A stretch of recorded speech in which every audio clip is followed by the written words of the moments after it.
Olá pessoal, tudo bem? Professor Guilherme aqui de Geografia. Hoje nós vamos falar um pouquinho sobre um conteúdo importantíssimo, pessoal, aqui no módulo 74, apostila 13. Pessoal, um conteúdo bastante importante. Nós vamos falar hoje sobre o Brasil no mundo globalizado, galera. Isso é muito importante porque o Brasil vem se destacando nos últimos anos, né? Principalmente a partir da primeira década dos anos 2000, quando o Brasil se tornou um grande exportador de commodities, tá? A gente vai falar bastante disso aqui. Antes de nós começarmos a nossa aula, galera, você aí de casa, ó, página 195, os exercícios 13, 14 e 15 são exercícios legais, um deles aí, um ou outro, são exercícios dissertativos. Eu queria muito que você praticasse aí a sua escrita, é muito importante que você esteja bem ligado com esse contexto, tá bom? Beleza?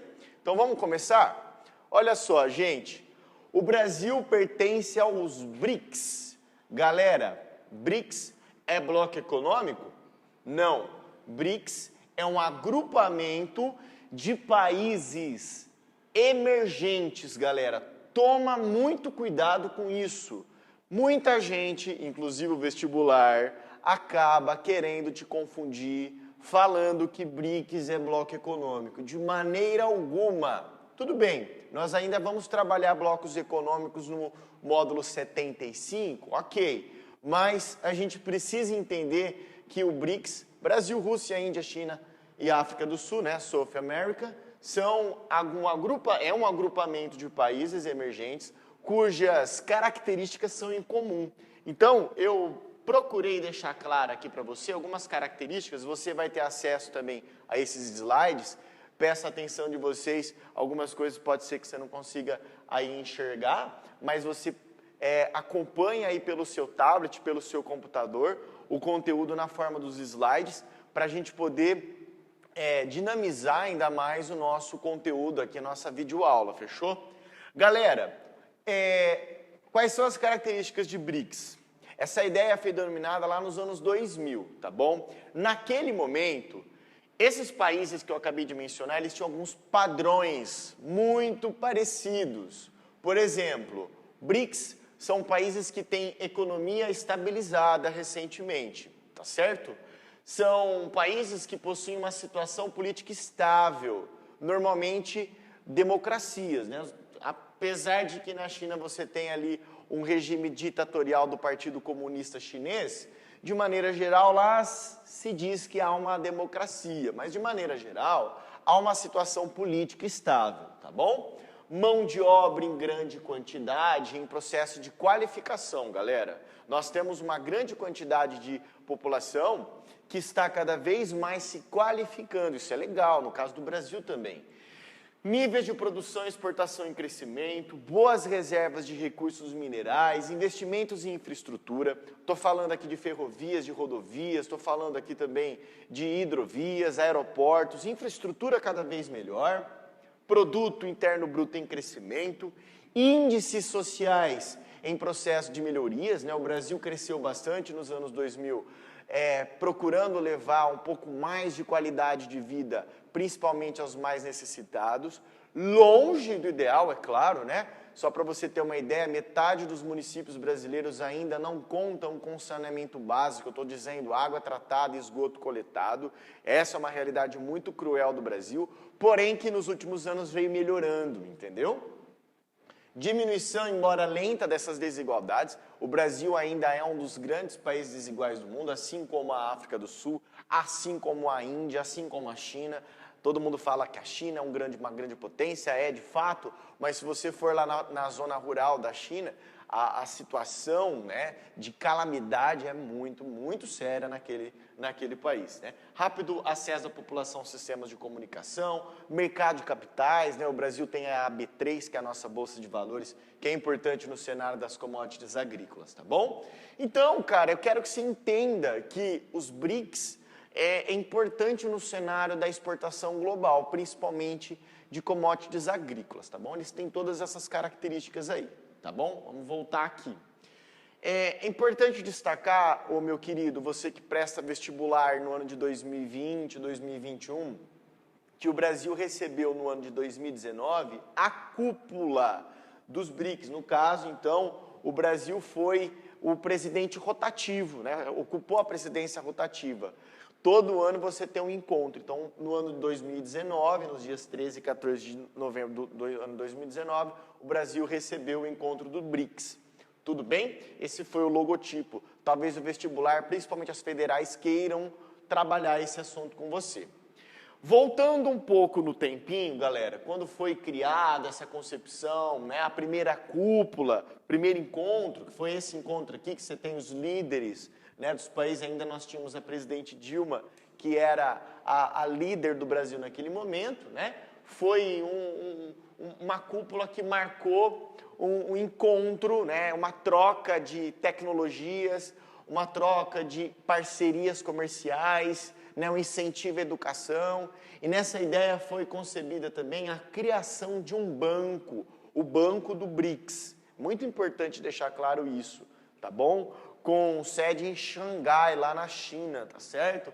Esse encontro de 2009 foi feito aqui no Brasil e os caras decidiram abrir um banco com sede em Xangai, lá na China, que foi também um importante passo aí para os BRICS, tá bom? Só que, gente, nem tudo são flores para esses caras. Sabe por quê? Você tem ego por trás disso. Em outras palavras, eu estou falando de influência política no cenário dos BRICS. Cara, Brasil e China. O Brasil não está satisfeito com o perfil de relações de troca. Por quê? A gente basicamente só manda commodities agrícolas e minerais. O principal mercado de consumo e de exportações do Brasil é a China, tá certo? Então o Brasil não estava gostando muito disso, porque a gente só está exportando matéria-prima e comprando material industrializado, né? Um velho pacto colonial, uma velha divisão ou nova divisão internacional do trabalho, melhor dizendo, né? Então rola uma briguinha, uma tretinha entre esses dois caras. China e Índia possuem relações tensas. Você imagina um chinês e um russo, e um indiano discutindo, né? Você tem duas populações gigantes, você tem 40% da população global aqui, isso é importante. Eles têm tensões ali na região do Tibete, tá bom? Rússia e China possuem uma relação comercial sensível também. São dois gigantes que estão próximos um ao outro, e aí você dá uma tensão um pouco complicada. E Índia e Brasil querem, ou pelo menos queriam, uma vaga no Conselho de Segurança da ONU. O Brasil não conseguiu e Índia tem equipamento nuclear, e aí fica aquela tensão. Se o pessoal do Conselho de Segurança da ONU entrega vamos dizer, um apoio ao Brasil, a Índia não vai gostar. Se é ao contrário, é o Brasil que não vai gostar. Então, é uma relação tensa e os BRICS vivem esses certos entraves. Tudo bem? Tranquilo, pessoal? Tá me acompanhando aí? Lembrando que é sempre bom você estar com o slide, tá bom? Acessando aí essas informações. Rapidinho aqui, para a gente não perder tempo, meus amigos. Só para você ver a relação comercial entre os países do BRICS, né? Então, uma relação que, para quem gosta de números, é bastante significativa, né? Mas eu chamo a atenção para a relação comercial que o Brasil tem com a China. Tem um intercâmbio bilateral, exportações e importações. Nós temos uma relação absurdamente grande com os chineses. Eles são muito importantes no cenário de exportação para a gente, tudo bem? Beleza? Então vamos lá. Pessoal, tem um tópico aí no seu livro, na sua apostila, que fala que o Brasil é um global trader. O que é isso, cara? O Brasil apresenta relações comerciais em escala global. Tá? Ele comercializa, ele produz os mais diversos tipos de produtos e insumos, galera. Isso é importante deixar claro para você. Nós atuamos em diversos eixos. Nós produzimos desde minério de ferro, né? Exportamos desde minério de ferro a aviões, por exemplo. A gente tem uma gama muito diversificada de produtos, né, que são importantes aí para o abastecimento global. Mas eu destaco que nós temos um know-how, né, uma grande facilidade de exportações de produtos agrícolas e minerais. Isso merece crítica? Merece crítica no ponto de vista da produção de tecnologia, né? A gente acaba sempre virando um mero país produtor de grãos, né, de carne, de café, de açúcar, de soja. É legal por um lado, mas no cenário da produção de tecnologia em um mundo globalizado como o nosso, isso não é interessante, tudo bem? Deixa eu mexer aqui no meu microfone, espero que você esteja... Estou pedindo aqui, a produção atrás está pedindo para eu mexer no meu microfone, mas vamos voltar aqui, Espero que você esteja me ouvindo, tá bom? Portanto, o Brasil é um global trader, ok? Pessoal, World Trade Organization, Organização Mundial do Comércio, cara, a OMC, uma entidade internacional com o objetivo de proporcionar a abertura comercial a todos os países. Galera, chama a atenção aqui, o Brasil praticamente está abrindo mão da Organização Mundial do Comércio, que é uma entidade que protege, tá? Sabe? A OMC é um cara que fica observando as relações comerciais entre os países. E ela vai proteger principalmente os países subdesenvolvidos, melhor dizendo, os países emergentes ou em processo de desenvolvimento.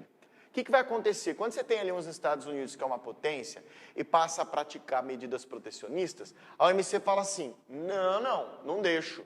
Sabe por quê? Porque não é legal você proteger a tua economia, sendo que o outro país ali mais pobre não vai ter como competir com você. Então a OMC, ela vai cobrar isso dos países. O Brasil abriu mão da OMC para entrar na OCDE, Organização para a Cooperação e Desenvolvimento Econômico, que é o grupo dos países mais ricos, tá? Então o Brasil abre mão desse respaldo, dessa mãe chamada OMC, se é que a gente pode dizer assim, no sentido de proteger as economias, tudo bem? Estão me acompanhando? Espero que sim.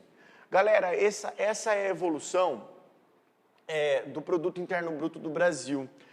Aqui no gráfico, para mim, na projeção não está tão legal, então peço novamente para você acompanhar o slide, mas eu quero te mostrar a evolução do PIB brasileiro e a queda que nós tivemos a partir de 2014, tá bom? O PIB do Brasil em 2017 foi de 2 trilhões e 560 bilhões de dólares, tá bom? Mas eu te mostro um outro gráfico, esse eu acredito que você consiga enxergar melhor. A evolução do PIB do Brasil desde 2001, chegando em 2009, tendo uma recessão por conta da crise de 2008, né, que explodiu lá nos Estados Unidos. E aí a crise de 2014, 15, 16, 17, 18, 19, 20, 21, 22, 23, enfim, que não acaba essa crise, né? Mas quando você olha, a partir do ano de 2017, a gente teve uma evolução, sim, no PIB. Em 2015, nós retraímos 3,5%. Em 2016, 3,3%. 2017, 1,3%. 2018, 1,3%. 2019, 1,1% de evolução. Agora, em 2020, com o coronavírus, é inevitável uma recessão econômica, tanto no Brasil quanto no mundo. Cenários sombrios para o mercado estão sendo estipulados. Nós estamos vivendo um cenário muito caótico, mas é importante a gente tomar muito cuidado, muita calma também, que a vida logo vai prosseguir, enfim, até o pessoal ajeitar aí uma nova cura para o coronavírus, enfim, o mercado ele é tenso, ele vai sofrer bastante ainda, né? Vamos apertar os cintos aí. Pessoal, em reais, o PIB do Brasil foi de 7 trilhões e 300 bilhões de reais.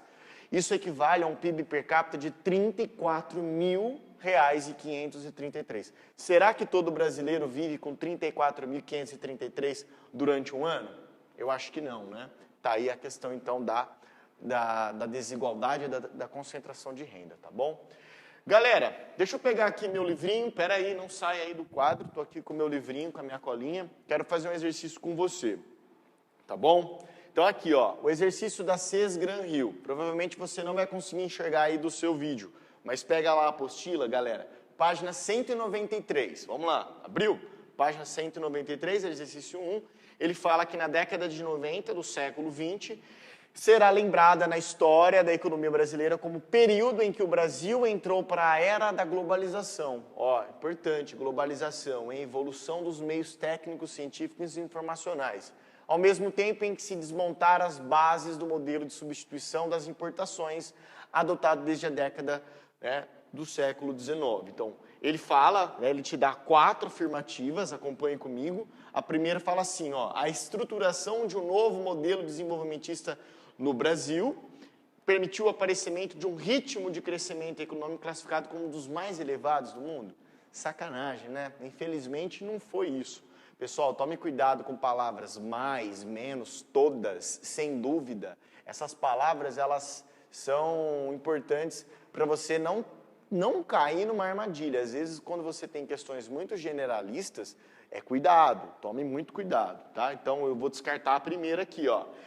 Segunda afirmação, para atingir as suas metas, o governo brasileiro implementou a estabilidade econômica com a redução dos altos juros que prevaleciam antes da adoção do Plano Real.